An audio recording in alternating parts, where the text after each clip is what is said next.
Praise the Lord, praise the Lord. आप सबको जय मसीह की। परमेश्वर आप सबको बहुतायत के साथ आशीष दे। आज के सुंदर दिन में हम प्रभु का धन्यवाद करते हैं कि आज का ये सुंदर दिन परमेश्वर ने हमें दिखाया। तो आइए हम एक छोटी सी प्रार्थना करें। धन्यवाद करते हैं प्रभु जी सारी आशीषों और बरकतों के लिए जो आपने हमें दिए। प्रभु इस वक्त हम जो भी गीत भजन गाएं तो आपके वचन पर मनन करें और जो प्रार्थना निवेदन आपके सम्मुख रखें वो सब आपको ग्रहण योग्य हो और वो सब धन्यवाद के साथ आपके चरणों में रखते हैं। खुदावंद इस वक्त पवित्र आत्मा आप हमारी अगुवाई करें क्योंकि आपके बिना हम कुछ भी नहीं कर सकते। ये सारी प्रार्थना अपने जीवित उद्धारकर्ता प्रभु यीशु मसीह के नाम से मांगते हैं, आमीन आमीन। हर दिन प्रभु यीशु के साथ आइए इस कार्यक्रम में फिर से परमेश्वर ने हम सबको मिलाया है। हम प्रभु का धन्यवाद करते हैं आज के सुंदर दिन के लिए जो प्रभु ने हमें दिया है। तो आइए हम वचन को बोले। आज हम बोलेंगे भजन संहिता अध्याय 34 उसका पहला वचन। मेरे साथ आप इसको याद भी कर सकते हैं। भजन संहिता 34:1, मैं हर समय यहोवा को धन्य कहा करूँगा।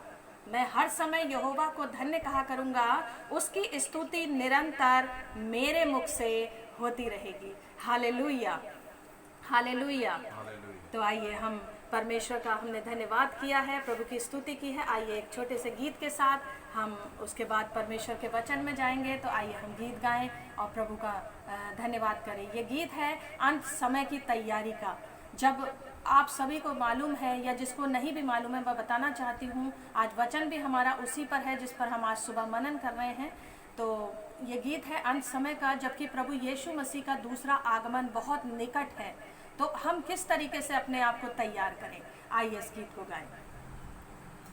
जाग जरा दुल्हन, दूल्हा यीशु आ रहा है। जाग जरा दुल्हन, दूल्हा यीशु आ रहा है। पापों की नींद में ना सोना, पापों की नींद में ना सोना, दुनिया की भीड़ में न खोना। जाग जरा दुल्हन, दूल्हा यीशु आ रहा है। जाग जरा दुल्हन, दूल्हा यीशु आ रहा है। वचनों के सिंगार से अपने मन को तू सजा ले। वचनों के श्रृंगार से अपने मन को तू सजा ले। रूह पाक के वरदानों से अपने जीवन को भर ले। रूह पाक के वरदानों से अपने जीवन को भर ले। पापों की नींद में ना सोना, पापों की नींद में ना सोना, दुनिया की भीड़ में न खोना। जाग जरा दुल्हन, दूल्हा यीशु आ रहा है। ओ जाग जरा दुल्हन, दूल्हा यीशु आ रहा है। Hallelujah hallelujah. सच में हमें आज जागृत होने की ज़रूरत है। और जैसा कि प्रतिदिन हम सीखते हैं कि हमें दिन को कैसे इस्तेमाल करना है, परमेश्वर की महिमा करते हुए, परमेश्वर का वचन को पढ़ते हुए, स्तुति आराधना करते हुए अपने दिन की शुरुआत करनी है और परमेश्वर के वचन पर मनन करते हुए दिन की शुरुआत करनी है। आइए हम लूका रचित सुसमाचार, नए नियम की पुस्तक लूका रचित सुसमाचार उसका 21 अध्याय उसके 34 से लेकर 36वें वचन में परमेश्वर के वचन पर आज विचार करेंगे, जिसमें इस प्रकार से लिखा है। आप अपनी बाइबल में देख सकते हैं लूका 21 अध्याय उसके 34वें वचन में, इसलिए सावधान रहो। ध्यान से सुनते रहे मेरे प्यारे भाइयों बहनों, मेरे बुजुर्गों, मेरे बच्चों, ध्यान से सुने। इसलिए सावधान रहो, ऐसा ना हो कि तुम्हारे मन खुमार और मतवालेपन और इस जीवन की चिंताओं से सुस्त हो जाएं और वो दिन तुम पर फंदे के समान अचानक आ पड़े, क्योंकि वह सारी पृथ्वी के सब रहने वालों पर इसी प्रकार आ पड़ेगा। इसलिए जागते रहो और हर समय प्रार्थना करते रहो कि तुम इन सब आने वाली घटनाओं से बचने और मनुष्य के पुत्र के सामने खड़े होने के योग्य बनो। आपने ध्यान से वचन को सुना है अभी।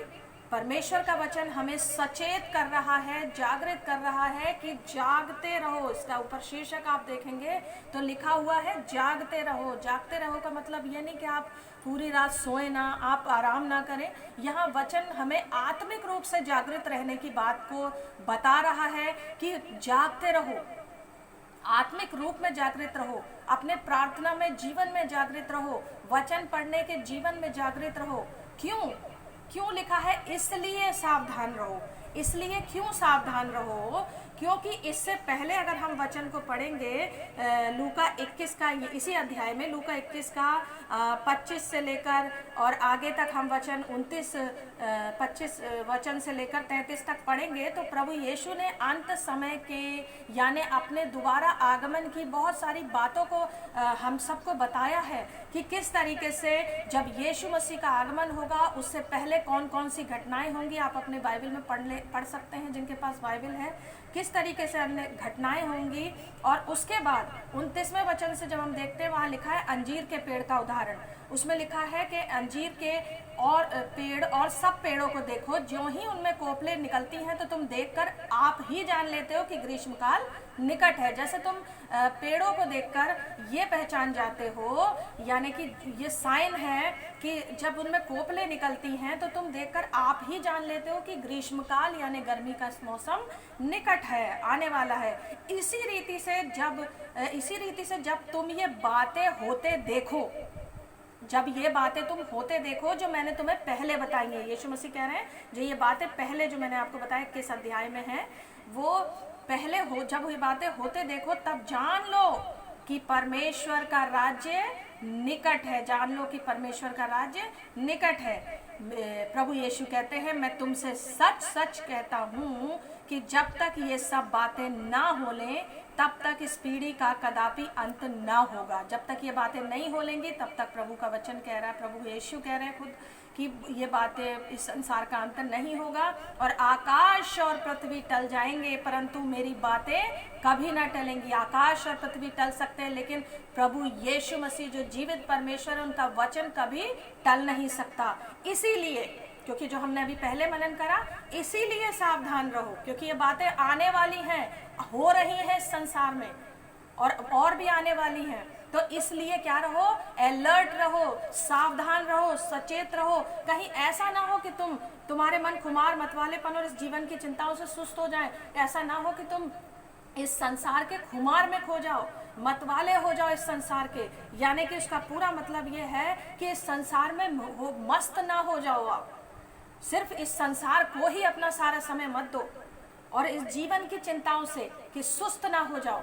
वचन कहता है जीवन की चिंताओं, बहुत सारी चिंताएं चारों तरफ से हमारी इधर उधर लगी रहती हैं और हम कहेंगे कि बहन आप कह रही हैं कि चिंता ना करें, चिंता के बगैर तो कोई काम ही नहीं हो सकता। अगर हम चिंता ना करें हम काम किस प्रकार कर पाएंगे। लेकिन मेरे प्यारे भाइयों बहनों, वचन आपको सचेत कर रहा है, बता रहा है कि इस जीवन की चिंताओं से सुस्त ना हो जाओ, इस संसार में ही मगन ना हो जाओ। और वह दिन जब आप चिंताओं से सुस्त हो जाएंगे तो लिखा है और वो दिन तुम पर फंदे के समान अचानक आ पड़े। ऐसा ना हो जाए कि वो तुम सचेत ना रहो और वो दिन अचानक से फंदे की तरह तुम पर आ पड़े और तब तुम घबरा जाओ, बेचैन हो जाओ। 35वां वचन, क्योंकि वह सारी पृथ्वी के सब रहने वालों पर इसी प्रकार आ पड़ेगा। ध्यान से सुना है आपने, इसी प्रकार आ पड़ेगा। जो लोग दुनिया में ही खोए रह जाएंगे, संसार में ही खोए रह जाएंगे, उनके पर वो दिन फंदे के समान आ पड़ेगा, सारी पृथ्वी के रहने वालों पर। इसीलिए फिर से प्रभु सचेत कर रहा है। 34वें वचन में कहा इसलिए सावधान रहो। फिर उसके बाद 36वें वचन में वो फिर कह रहा है इसलिए, बार बार वो बता रहा है इसलिए जागते रहो और हर समय प्रार्थना करते रहो कि तुम इन सब आने वाली घटनाओं से बचने और मनुष्य के पुत्र के सामने खड़े होने के योग्य बनो। इसलिए तुम सावधान रहो, जागते रहो, आत्मिक रूप से जागृत रहो, विश्वास में बढ़ो, प्रार्थनाओं में बढ़ो, वचन पढ़ने में, स्टडी में बढ़ो और आज्ञा पालन में आगे बढ़ो। इसलिए क्योंकि तुम इन सब आने वाली घटनाओं से बचने, यानी इस आने वाली घटनाएं जो बहुत खतरनाक रूप से आने वाली हैं, आ रही हैं, चल रही हैं, उनसे तुम बच सको। बचने और मनुष्य के पुत्र यानी यीशु मसीह के सामने खड़े होने के योग्य बनो। हमें सिर्फ इन बातों से बचना ही नहीं है, बल्कि हमें एक दिन हर संसार के एक एक व्यक्ति को परमेश्वर के पुत्र यीशु मसीह के सामने, परमेश्वर के सामने एक दिन न्याय के लिए खड़े होना है। मेरे प्यारे भाइयों बहनों, ध्यान से सुने, इस संसार में ना खोए रहें, सिर्फ इस संसार के ही बारे में ना सोचते रह जाएं, बल्कि अपने आत्मा के विषय में भी सोचें, सावधान रहें, सचेत रहें, अपनी आत्मा को भी जागृत रखें, क्योंकि इस संसार का सब कुछ यहीं का यहीं रखा रह जाएगा, लेकिन हमारे साथ जाएगा तो वो सिर्फ ये हमारा प्रार्थना में जीवन, हमारे भले कार्य, हमारा परमेश्वर के साथ बिताया हुआ समय, यही चीज़ें हमारा साथ देंगी। इसलिए मेरे प्यारे भाइयों बहनों, परमेश्वर आपको इस आज के सुंदर वचन के द्वारा बहुतायत के साथ आशीषित करे। आइए हम प्रार्थना करें आप लोगों के लिए।